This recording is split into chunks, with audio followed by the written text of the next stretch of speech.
Shalom and welcome to this home edition of the Middle East Report. And in this program today, we'll be asking, isn't it time that the British government recognized Jerusalem as Israel's eternal capital?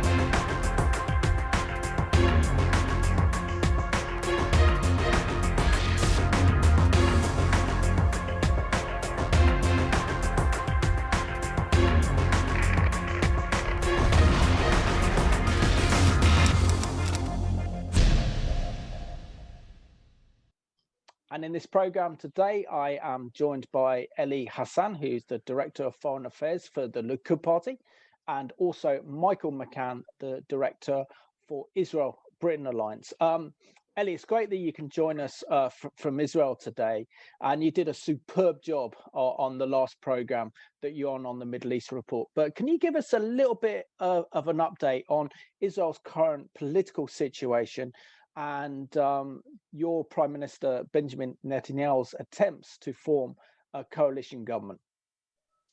Right now, it seems that we are in a kind of a dead end. I mean, there are right now in the Israeli political system, there are two blocks, the Bibi bloc and the anti-Bibi bloc, and none of the sides is able to form a coalition. I mean, Netanyahu tried to form a coalition.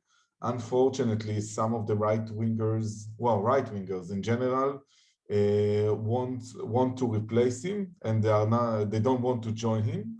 In that case, they remind me very much of Michael Hazeltine and what he did for Margaret Thatcher.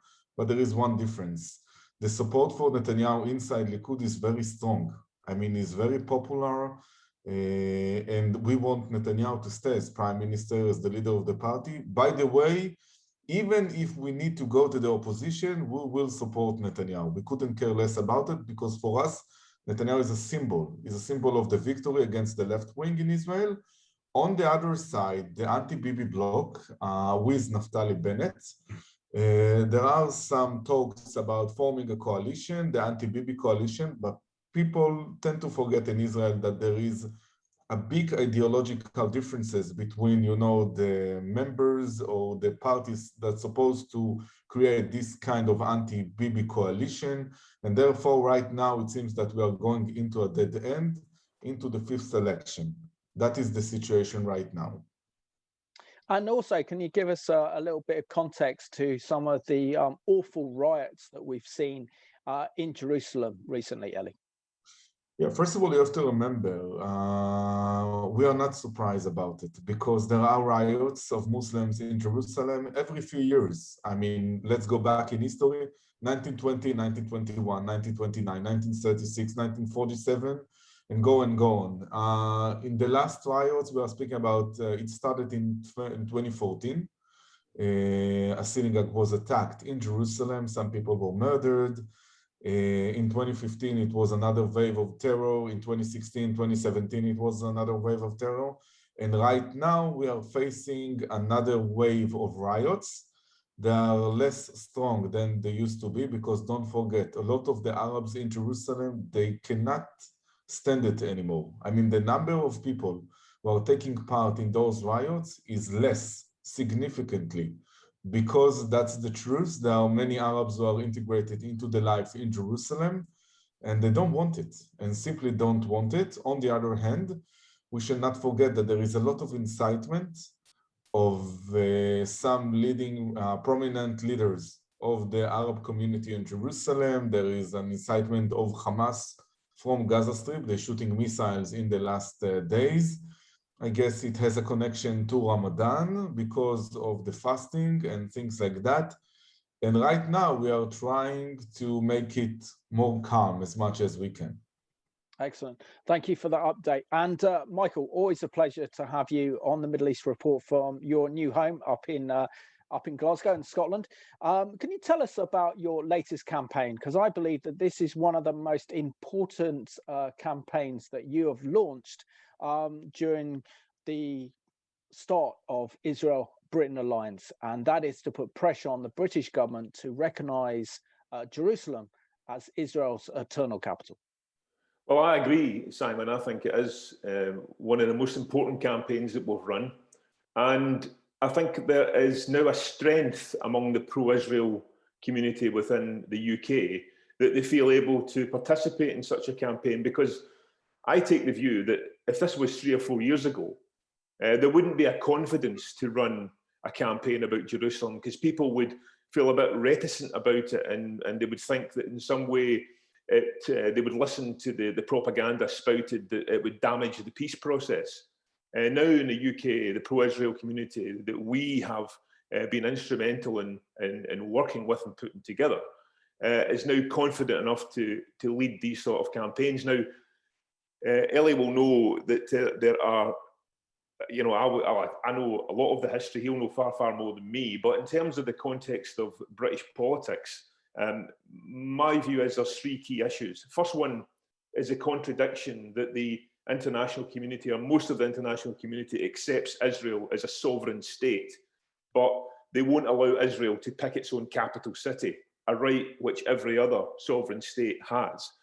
There's also the second point, which is the nonsense that somehow that if you recognise Israel, Jerusalem as Israel's capital, it will affect the peace process. Unless the people who say that suggest that that Israel has got no jurisdiction whatsoever over Jerusalem, then that point is also nonsense. And the final part for the political element of the campaign in the UK is hypocrisy. When I was a member of Parliament, I visited on an official trip with the International Development Select Committee. We visited East Jerusalem and we met with the British Consulate General. Guess where? Jerusalem. So the British government has placed its machinery of government, which serves the Palestinian Authority, in Jerusalem, but it places its British embassy, which serves British interests in Israel, in Tel Aviv. It's hypocritical, it makes no sense, and it's discriminatory against Israel. And that's why that discrimination must end. And I can tell you, the campaign's only a few days old, Simon, but already 8,000 of our supporters have written to Boris Johnson to demand that the British government move the embassy from Tel Aviv to Jerusalem. And I believe that there's lots more to come. Rightly so.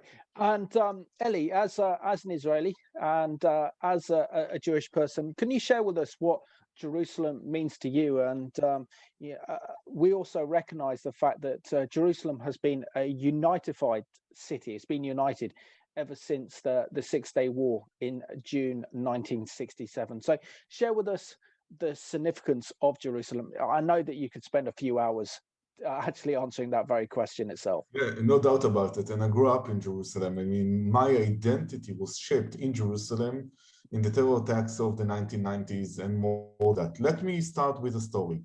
My grandfather is buried in Mount Olives. From 1948 to 1967, we could not approach to Mount Olives. Now think what would happen if we will pull out of East Jerusalem. More than that, we have the Western Wall, we have the Temple Mount in East Jerusalem.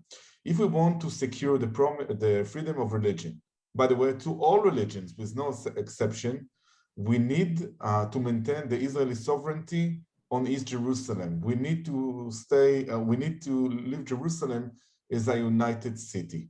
More than that, we are speaking about the Arab population in Jerusalem. Think what would happen if the Palestinian Authority or Hamas will take over, will be the ruler on the street of East Jerusalem. They can be subjected into a kind of repression. And in order to prevent it, in order to secure the rights of the Christians to approach to the holy sites in Jerusalem, it must be under Israeli sovereignty. More than that, my grandfather used to live in a divided city in Jerusalem from 1948 to 1967, and he remembers the wall. He remembers what separated the city, and he is against completely any division of the city. And he tells me all over again, and he keeps reminding me that what do they think? If they will separate Jerusalem or divide Jerusalem, the peace will arrive. We never forget that when it was a divided city, we were subjected into a terror actions from one side to another. With snipers, they used to shoot against us. And it's not going to achieve anything if we will divide the city. And Michael, recently we've had the Duchy of Lancaster, Michael Gove, who's a big friend of Israel and a big friend to the Jewish community, go to Jerusalem for a fact-finding mission where he met the Israeli Prime Minister and Foreign Minister and Health Minister to learn from Israel's experience in dealing with COVID-19 and to strengthen British-Israeli relations in terms of innovation and research, particularly on viruses. And yet, where did he have those meetings? They weren't in Tel Aviv or Herzliya, but they were in Jerusalem. So surely the British government now, as it's seeking to develop stronger relationship with Israel, particularly in this period of COVID-19 and coming out of lockdown and the impact of the virus, that we need Israel even more. So wouldn't a great favor on behalf of the British government would be to move the embassy and actually recognize Israeli sovereignty over their eternal city? Well, Michael Gove I consider Michael Gove a friend. He's a fellow Scot, and although he was a member of a different political party at the time that I served, he was still someone that I respected as a quality politician. And the reason he's went to Israel is very simple. You go when you're living through something like this, or you're looking to make a better, give your own citizens a better life, then you look to the exemplars in the field. And the exemplars in the field of COVID is Israel. Massive amounts of significant part of the population already vaccinated, way up at the top of the league in terms of delivering that service to its people. And you can see the benefits because Israel is opening up. It's getting back to normal. And but here's my problem. When I visited Israel in an official capacity, I also visited the Ministry of Foreign Affairs, and we met with various government ministers in Jerusalem. But then when we went to see our own British ambassador, where he hosted us for the evening, it was in Tel Aviv. And here's the problem. We have an Arabist Foreign Commonwealth and now Development Office in the United Kingdom. And the whole concept behind their minds is that they want to keep a relationship with all the Arab countries. They want to sell them weapons. They want to sell them British produce. They want to sell for all reasons of good trade, but also the historical issues that go way back before the rebirth of Israel. And they then say, on the other hand, that they want to be a friend of Israel, and Michael Gove has gone to Israel to learn about the COVID experience. But here's the problem.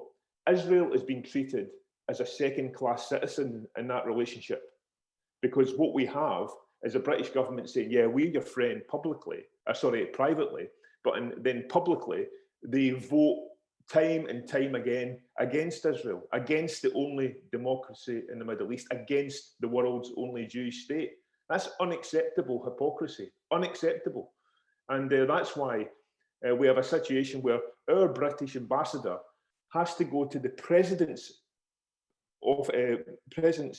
offices in Jerusalem to receive his credentials, but then he trots back to Tel Aviv to do his job. It's unacceptable. And the British government have to be brought to book on this. And that's why we're going straight to the top of the house, to the Prime Minister, Boris Johnson, to say, if you're a friend of Israel, put your money where your mouth is and recognise the eternal capital city of Israel, and that's Jerusalem. And Ellie, from talking to you quite a few times, it's becoming very apparent that you're definitely an Anglophile. You love the UK, the United Kingdom. I know that you're a big admirer of Margaret Thatcher and the Conservative Party as well. So considering that Israel is Britain's third major trading partner, we know that there's incredible cooperation in terms of defence and security. And now that Britain's come out of the European Union, that relationship has grown and has flourished. What pressure do you think the government of Benjamin Netanyahu can place upon Boris Johnson, knowing that he's also a friend of Israel and declared his support for Israel, to say, look, come on, Boris, now's the time to do something big and move the embassy from Tel Aviv to Jerusalem and to recognize Israeli sovereignty over your eternal capital, which is Jerusalem, which is the right thing to do. And it's been far too long that this hasn't actually happened in Britain.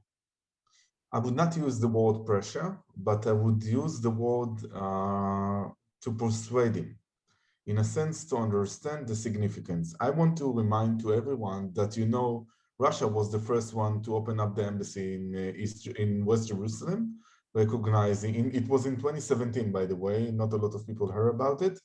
And there are many other, I would say, countries that open up not an embassies, but offices in Jerusalem. For instance, Hungary, for instance, the Czech Republic, they are quite concerned about the response of France and Germany and some other countries of the European Union, the bigger countries, but they do it, in a very, I would say, sophisticated way.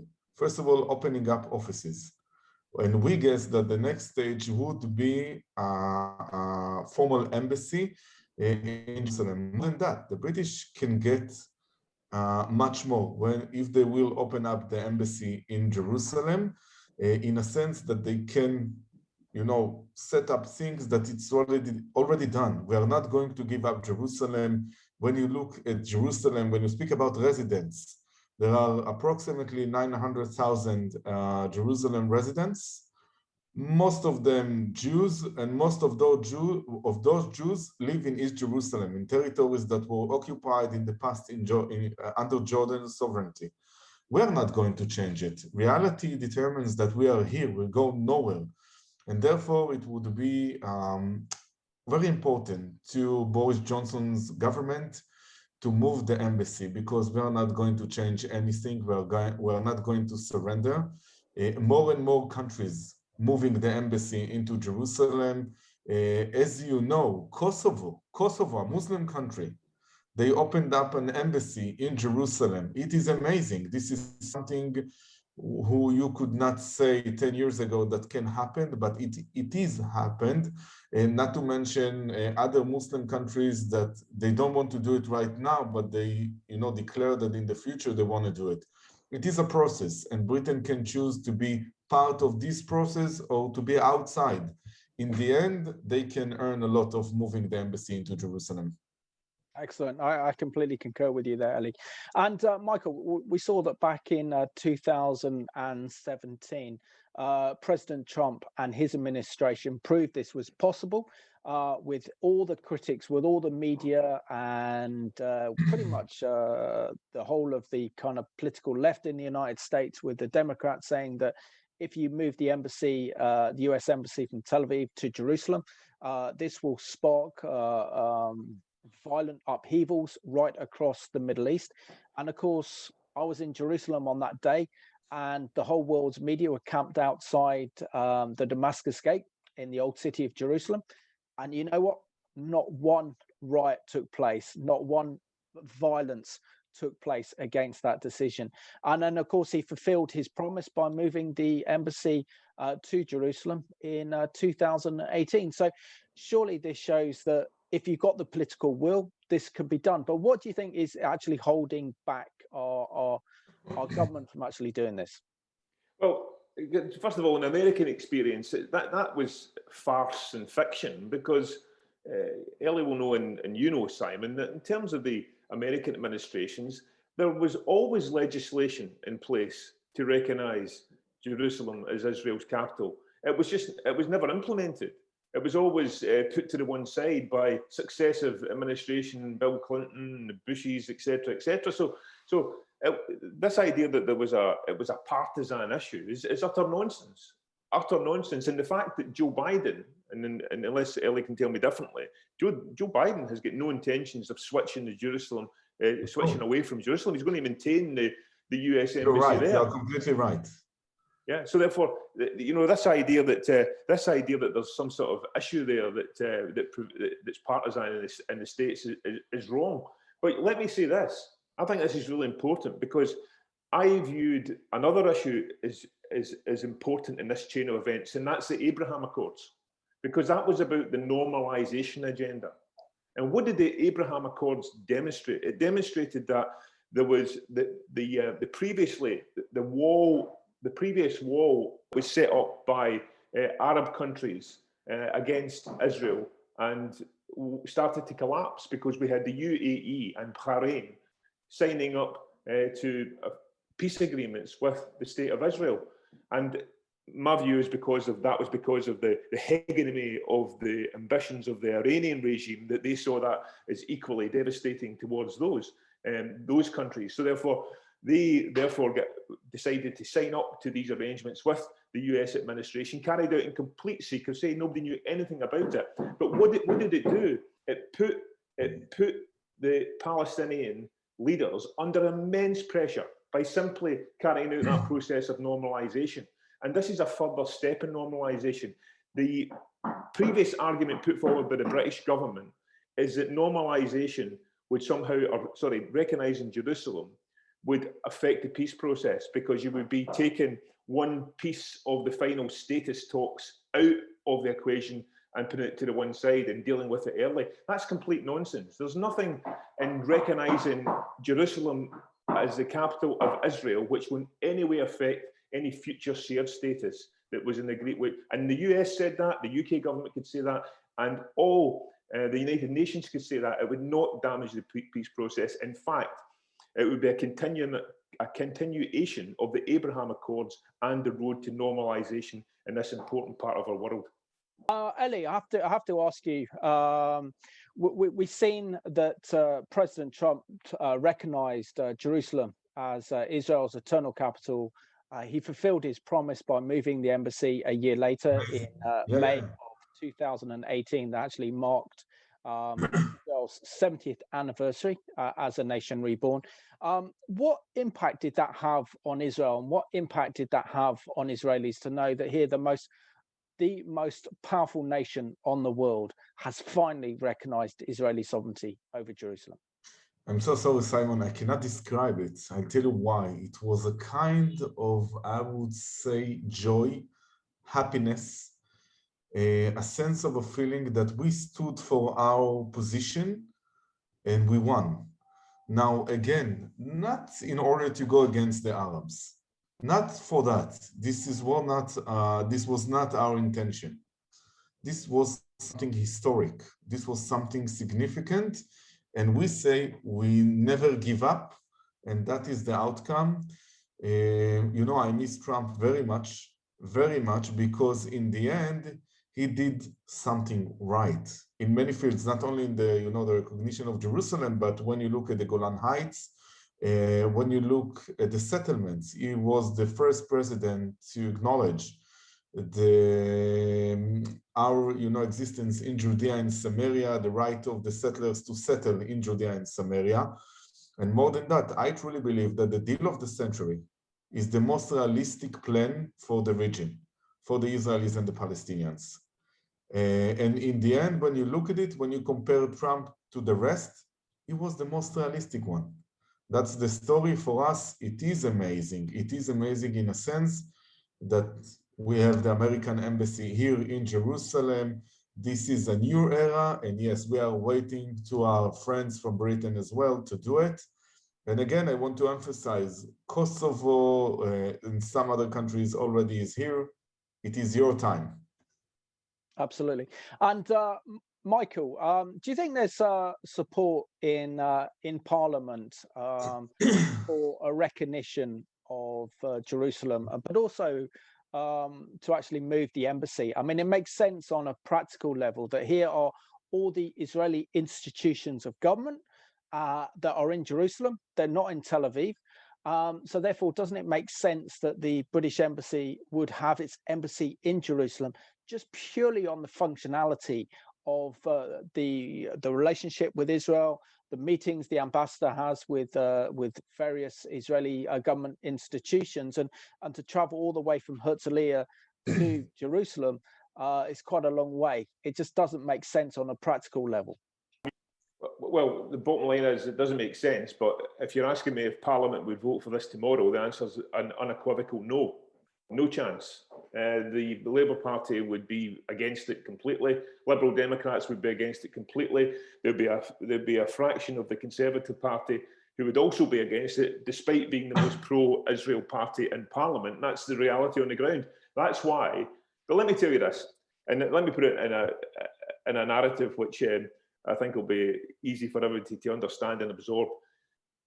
When Jeremy Corbyn, when we worried that he was going to become the Prime Minister, I spoke to Ian Austin, who's a former parliamentary colleague of mine, is now Lord Austin, and his greatest fear, and he said to me, Michael, I worked with Gordon Brown. He said, a Prime Minister can make 1,000 decisions a day without going anywhere near Parliament. 1,000 decisions a day. And that was the worry about Corbyn becoming the Prime Minister. So therefore, this is not for the Parliament to decide. This is for the government to decide. And who is the head of the government? Boris Johnson, the Prime Minister. He has the power to do this. Doesn't need to go to MPs. And that's why we have completely sidestepped MPs, because they're not important in this campaign. The person that we have to convince is the Prime Minister, because he can make the order. And that's why we've chosen to campaign in this way. And Ellie, we've already seen with the European Union their opposition towards Israel, and fabulous news that Kosovo has decided to move their embassy to Jerusalem. But what we're seeing is that under the prime ministership of Merkel, she has put pressure on other European countries from recognizing Jerusalem and preventing them from moving their embassies, saying there will be a high price to pay. Exactly. That the EU would also hurt economic relations with those states, so they pay an economic price. Isn't it time that these other EU member states who want to move their embassy should just go ahead and move it, and don't care about what the French, the German government, or the European Union has to say about it?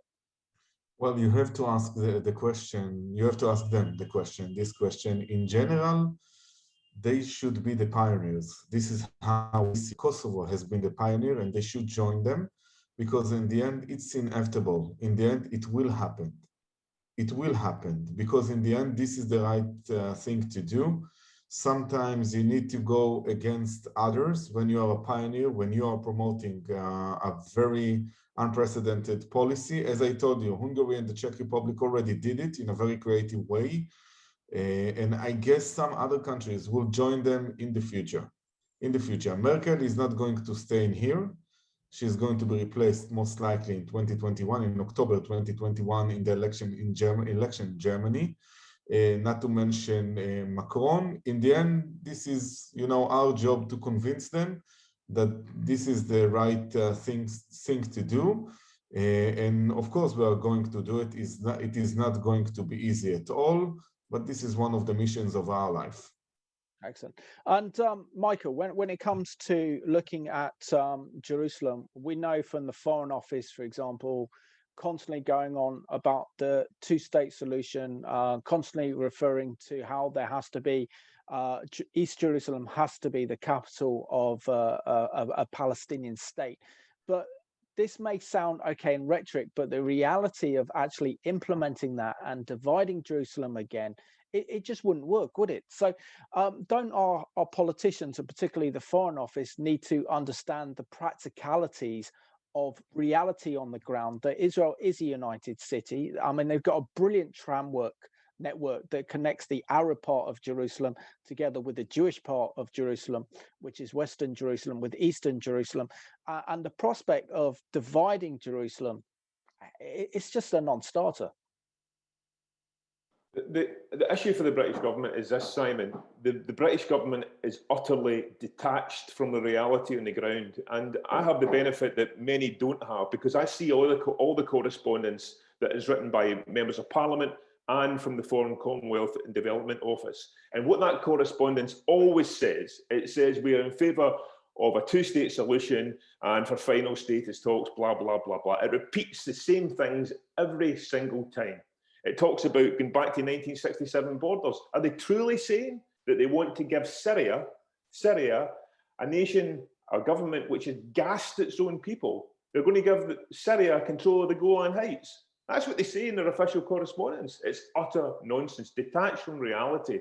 And the situation is, it's up to us. It's up to ordinary people, ordinary citizens. There's two ways you can make change in politics. Ellie will know this. You can either join a political party and try to make change from within, or you put pressure on the people who are responsible, who are in charge, to make different decisions. And that's what we are attempting to do through this campaign. And we are dismantling the Foreign and Commonwealth and Development Office's view of how change should take place, because their view of how change should take place has never worked and continues not to work. And that's what we've got to change. And Ellie, as someone who works in Jerusalem and you grew up in Jerusalem, can you share with us the practicalities of Israel listening to the United Nations or the European Union and actually proposing to actually divide Jerusalem between East and West Jerusalem, and having East Jerusalem as a future capital for a future Palestinian state? Well, let's first of all say in one sentence, it's not going to happen. It's not going to happen. First and foremost, because of practical reasons. That's what the European Union don't want to understand, that in the end, the Palestinian leadership, they don't want to create a two-state solution. They want one-state solution from the river to the sea. The argumentation in English is very persuasive, but the same speakers speak in Arabic in a different way. They speak about jihad. And therefore, if you listen to them, to the Palestinian leadership, they are not going to accept it at all. Second, we are not going to divide the city. It is very simple, because if we will divide the city, most likely that Hamas will take over. You remember the missiles from Gaza Strip into the southern Israel? They're going to shoot missiles from East Jerusalem into West Jerusalem. And therefore, if they will divide the city, they will create a war. They don't want it. In the end, they should accept that we are going to leave Jerusalem as united under Israeli sovereignty. It is good for the Arab citizens or the Arab residents in Jerusalem. It is good for the Jews. By the way, if you compare Jerusalem right now to what it used to be under Jordanian occupation or Jordanian sovereignty until 1967, there is a big change, a massive change. More than that, if you take the Arab residents of East Jerusalem and you compare it to any other Arab country surrounding us, you could see that their life is much better than anyone else. And I'm not speaking about the Emirates and things like that, because they are rich countries. There is no doubt about it. We are not going to divide it. We've been there. It was a bad experience. And by the way, as Christians, if you want to secure your freedom of religion, you must leave Jerusalem under Israeli sovereignty. I'm telling it all the time to my European friends. You are speaking all the time about rights, freedom rights, human rights, and things like that. You want human rights for the Palestinians? Don't take the East Jerusalem Palestinians to be under Palestinian Authority control, because in the end, there is no human rights in the Palestinian Authority. And in the end, those who are living here under Israeli sovereignty have much better life than in the Palestinian Authority. Not to mention about the life of the Jews. With all due respect, there are more than 400,000 Jews who live in East Jerusalem. We are not going to uproot anyone. After the disengagement, it was a bad experience for us. We're not going to do it. The contrary is true. We are going to bring more Jewish residents into East Jerusalem. We are going to build in East Jerusalem, and that is the reality.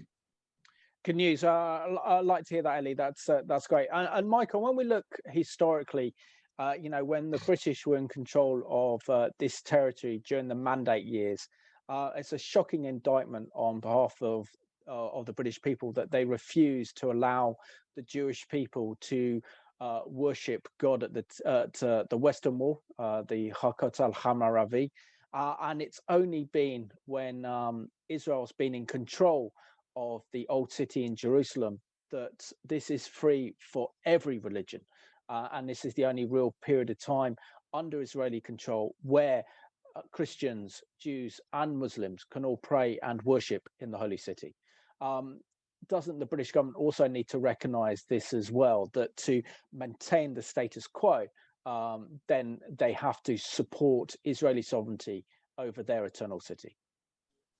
Well, that's you've put the argument in a nutshell there, Simon. The position is there is no peace, there is no freedom of worship if the other side were in control, because as Ellie said earlier on in the programme, his grandfather wasn't allowed to worship at the Kotel because the Jordanians were in charge of it before 1967. And what you find in the debate over Israel and the Palestinians is always the same thing. If you knock down one of your opponent's arguments, then they create another one.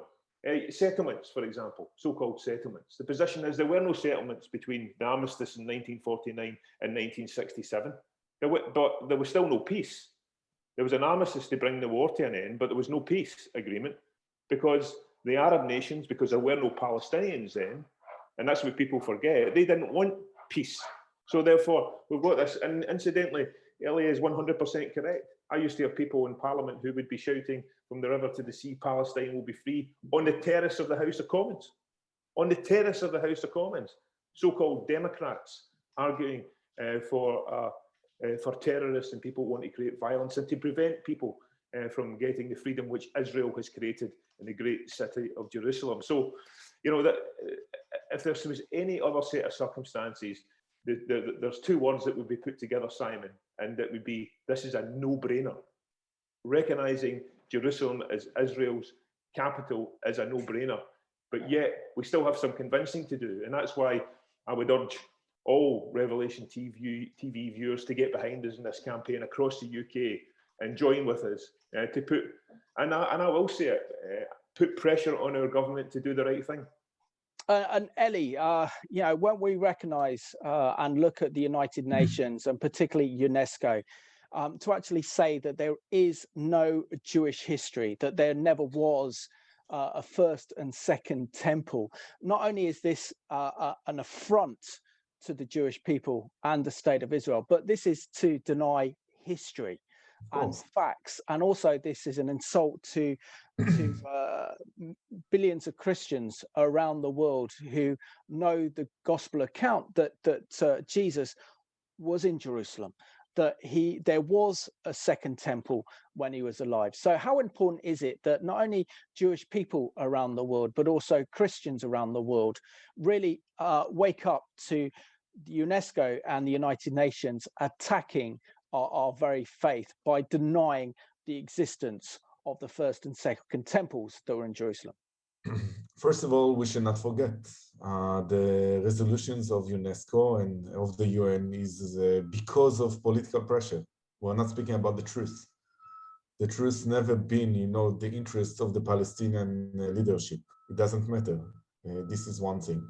The second thing, UNESCO can deny any connection between the Jewish people and Jerusalem, but in the end, we should not forget the American embassy moved to Jerusalem after the resolution of UNESCO. So it means in the end, some actions is more powerful than declarations. More than that, they cannot deny our connection to Jerusalem and to the land of Israel, because in the end, there are some evidence. Artifacts and things like that approve the Jewish connection to Jerusalem and to the land of Israel. More than that, when we are getting married, we are even break a glass to the memory of Jerusalem. This is an heritage for so many years, and there are some, other customs that, is with us for so many years. I don't know if you know, but in the houses of many other religions, the stone next to the door is broken because for the memory of the temple. So they can say whatever they want in UNESCO. In the end, I look at Jerusalem right now and the Jewish connection, and when the Jewish attached to Jerusalem, I will never forget the situation when I compare it to 1925 or to 1955. We are very strong in Jerusalem. We are not going to give up. We are going to be stronger more in Jerusalem, and that's it. And again, the British have two ways, either to join us or to be, out of this success. It's very simple. And Ellie, I was only just reading only yesterday in Zechariah chapter 12, talking about Jerusalem, and says the burden of the word of the Lord against Jerusalem. Thus says the Lord, who stretches out the heaven and lays the foundation of the earth and forms the spirit of man within him.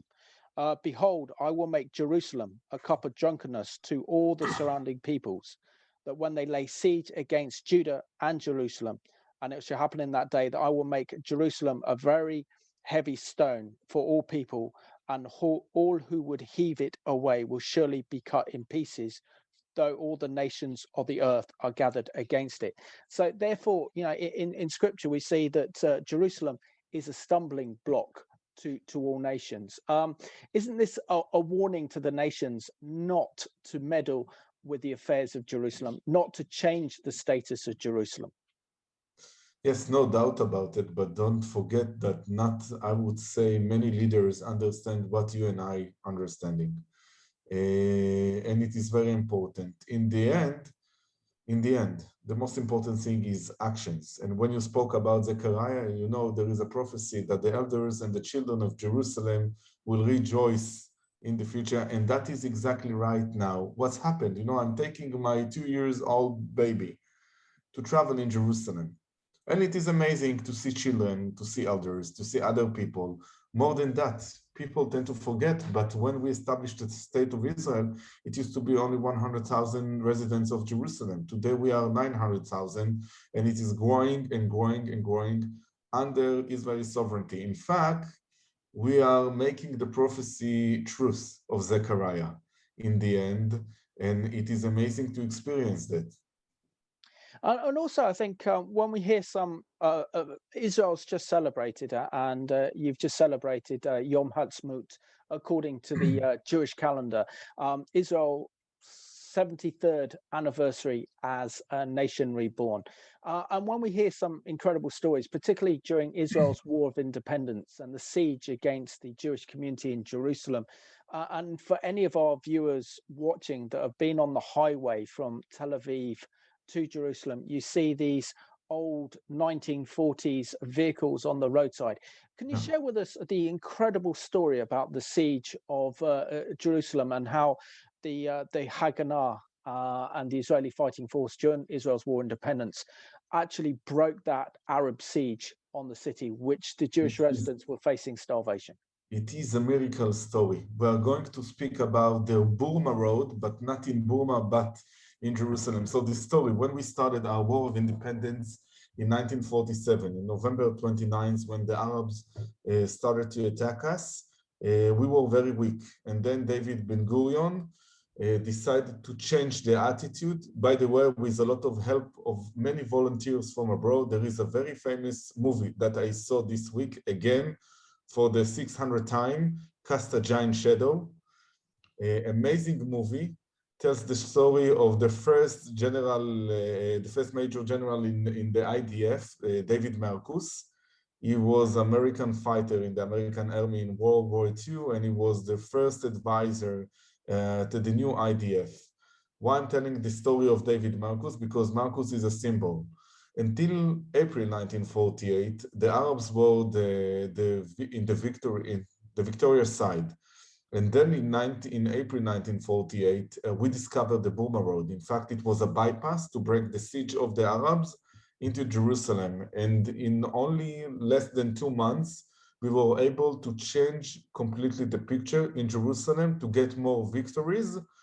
For instance, the city center in Jerusalem were under Arab, I would say, occupation during the war, and we were able to release more and more and more territories in West Jerusalem. Unfortunately, we were not able to finish or to accomplish the job by, liberating East Jerusalem. But as you know, thanks to Nasser, the Egyptian leadership, who decided to start a war against us, against all the odds, we were victorious, we won, we liberated the city, and right now, everyone in the world, it doesn't matter whether you are a Muslim, a Christian, or a Jew, you can come to whoever you want to pay a visit, to experience the feeling of being in a holy place, and it is amazing. Again, I have a kind of a perspective.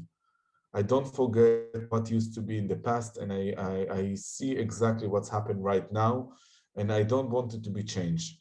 And in that case, it is very important that the nations will recognize the Israeli sovereignty over Jerusalem. They will move the embassies into Jerusalem. It's part of the process. It's inevitable in that sense. And also, I mean, it's not only the history of Jerusalem that is so incredible, but also the architecture of Israel, and including West Jerusalem as well, with that incredible bridge as you come into Jerusalem from Tel Aviv on the highway, and then seeing Israel's tram system that goes right through Western Jerusalem, which is incredible, like on Ben Yehuda Street and around there. And then the old city itself, with when it's all lit up at night, is spectacular. And to actually visit and see the smells and the activities in the old city are just absolutely incredible. So what would you say to anyone watching this program today, Eli, that has never been to Jerusalem, and why they should go once lockdown's over, once COVID-19 is finally over, and when we can all fly again? How special is it that people should come and visit Israel's eternal city, Jerusalem? I want to share with you and the audience my experience. I do a lot of walking on Saturday morning, in Shabbat morning. And you know, it is amazing. Sometimes we are getting up because of the muezzin, because of the prayers of the Muslims early in the morning. And then you have the bells of the churches. And then right after, you have the prayers of the Jews from the synagogues. That is Jerusalem. That is the experience of Jerusalem. And more than that, when you come to the old city, again, you can experience, no matter to what religion you belong to, you can experience the holy city, you can experience your, I would say, religious sentiment. This is one thing. The second thing, the food in Jerusalem, it is amazing because there is a kind of a mixture. For instance, we have Machne Yehuda markets, a lot of flavors, a variety of food and things like that. Not to mention other historical, I would say, sites that you can visit all along the period. For instance, there is a very interesting museum who tells the story of the Crusaders. And this is a very interesting period in history, how the Crusaders in the 11th and 12th century were part of, you know, of the Levant, as we call it, of the Middle East, here in Jerusalem. It is amazing to come here because if you are going deep into it, you could see the differences between a neglected city, that was Jerusalem in the last centuries, until a developed city. This is something which we did since 1967 until today. You spoke about the new train. There is only 28 minutes from Tel Aviv to Jerusalem. It is amazing, not to mention the highways. You know, in the past, we used to go in a very narrow way from Tel Aviv to Jerusalem. It was completely different. And let me tell you another thing. If you like football, it is true. We are not as good as the British, you know, football players, but there are two interesting football teams. I'm not fan of each of one of them. I'm a fan of Maccabi Tel Aviv, but Beitar Jerusalem is a phenomenon, and you have Hapoel Jerusalem, and it is very interesting because Hapoel Jerusalem, the name is Hapoel Katamon originally. It brings a lot of players from different communities into the team. It is amazing to see it. Of course, there are many attractions in Jerusalem, not to mention, you know, the Israel Museum and some historical museums about it. You have the Friends of Israel Museum. I don't know if you've been there, Simon, but it is very interesting. It brings the story of Christians who assisted us to create the State of Israel. Amazing. Oh, absolutely. And sadly, we've lost Michael McCann. Just had a big power cut, so he won't be joining us for the rest of the program. But Eli, what will it mean for you, and what will it mean for the rest of Israel if this conservative government, led by Boris Johnson, would actually recognize Israeli sovereignty over Jerusalem and move the British embassy from Herzliya to Jerusalem? First of all, it will tell us a lot about Johnson and Johnson's government, that they are very courageous to take the right decisions. This is one thing. Second, as I told you, it will only help to create a situation that, you know, aligned with reality. We are not going anywhere. We are here. And therefore, if the British want to improve the relationship, it would be amazing.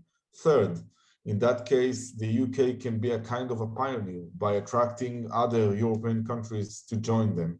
But this is the decision of Boris Johnson. I guess he will have to consider it. And I wish a lot of good luck to the campaign in order to do it. No, it is absolutely. historical. By the way, we will always remember as Jews who was the first one to promote this campaign. We will never forget. As much as we will never forget Donald Trump. I don't know if you know, but when Trump moved the embassy and recognized the Golan Heights under Israeli sovereignty, Netanyahu established a new village in the Golan Heights, the Trump Heights, as we call it. Right. Yeah, yeah, and you know, a lot of leftists in Israel used to laugh about Netanyahu. No, you're not going to do it. Right now, there are buildings over there, there are houses over there. It is a reality, and it is part of history. Isn't it called Ramat Trump? Ramat Trump, yeah, Trump Heights. That is the translation. Ramat Trump, yeah. Yeah, I've been there, and it's fabulous, and the community up in the Golan Heights are so appreciative of Donald Trump's. You know, Simon, this is another thing. If you allow me, it's very interesting. You know, for so many years, the international community, you know, tried to force Israel to leave Golan Heights to the Syrians. Now, think what would happen if Israel would have lived a civil war into the Golan Heights, a lot of, you know, no human rights, a lot of war, a lot of blood, a lot of, I would say, agony to the non-Jews citizens of the Golan Heights. And look what they have right now. Amazing. No, absolutely. And Eli, how can you know, Christians watching this program today really stand with Israel, and in particular to stand with Jerusalem and communicate the truth about Jerusalem that we don't get through our mainstream news coverage of Israel? I tell you how. First of all, help to Mr. Makan, help you to do it. This is one thing. Second, echo in a sense that the activists in the social media, they need to be very vocal, because the social media, Facebook, Twitter, Instagram, it has a huge effect. You know, by mentioning again and again and again the need to move the embassy, it's very effective. I can see, you know, some social media campaigns in Israel. It's very effective. Third, you have MPs. If I remember correctly, you have 650. Try to approach or to send emails and ask the MPs to do it. This is a campaign. Usually campaigns take, you know, a long time, but we must start it. And it would be amazing. For me, it would be like, you know, closing the circle from the British mandate to the British recognition of Jerusalem. No, absolutely. And I think it would go a long way to repairing so much damage done by the British government historically during the mandate years. I mean, it was the British government back in 1917 that was led by evangelical Christians that produced the Balfour Declaration, that then supported the San Remo agreement, which gave Israel her international legitimacy under the eyes of international law. And after that, it all went disastrously wrong. And we know that had the British government not implemented the Green and White Papers in the late 1930s, maybe 1, maybe 2 million Jewish people would not have perished in the Holocaust. So I think we have to recognize that a major wrong was done during the mandate years. And by moving the embassy would go a long way to restoring that hurt and pain that generation caused the Jewish people. Yeah, no doubt about it. And besides that, the British people should remember that we have a lot of things in common. We share the same values. For us, you know, I belong to the Likud movement founded by Zev Jabotinsky. He saw the British or Britain as a model. Democracy, freedom. Britain was the first one to abolish slavery. We will never forget it. And things like that. We have a lot in common. The British people, especially Boris Johnson, the Prime Minister, should only look on the right way.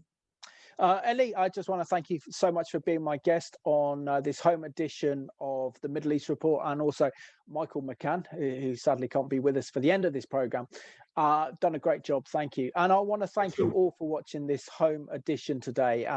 We have to stand with Jerusalem. We are commanded to pray as Christians for the peace of Jerusalem.